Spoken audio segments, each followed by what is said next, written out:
Aba, si Don Pepot na pinapanood niya yung fish niya. Pinapanood niya yung fish niya. Oh. Asan na yung fish mo, be? Uy. Kumakapal na yung buhok niya, no? Oh, lolo. Uy! Nababantayan niya na yung fish niya. Tuntuhan na, oh. Oh. Asan yung favorite? Ay. Ay, siya. Ay. Tuntuhan siya sa fish. Tuntuhan siya sa fish niya. Oh.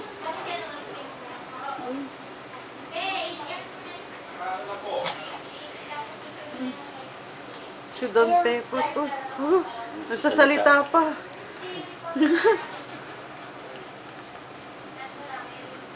Nagsasalita pa.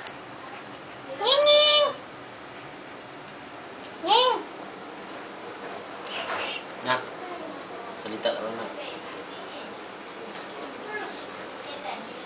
Binibilang niya yung aquarium, yung fish niya. Basta mo. Itong si Kimbe. Parang si Don Pepot. Tuntua siya sa, Wiwit! sa fish niya. Tawag ka lang! Tawag ka niya yan, dali. Wiwit! Tawag ka niya. Taray, oh. Ang yabang ni Don Pepot. Taray, oh. Parang ano lang, ah.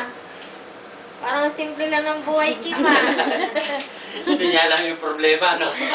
Suplada, tingnan mo, ayaw mamansin. Be, tingnan Ayaw mo si mamansin, ayaw Don talaga. Kim, oh. Natingin talaga sa fish eh. Napanood niyo yung story. Yabang na, oh. Hindi na gumagalaw, oh. Hindi nga gumagalaw, ate. Bakit ganyan yan? Tinitingnan niya yung mga fish eh. Nakahawak ko siya sa ano niya. Sa napakalaki niyang hita. Oo daw, hindi daw. Minamasdan niya kanyang laruan na fish. Akala mo totoo. Sama ng Akala mo totoo, Kim. Talaga nanonood siya sa ano. Meron na siya upuan pang panood ng aquarium niya, oh.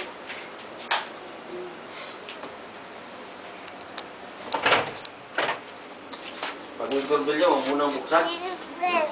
Tagal.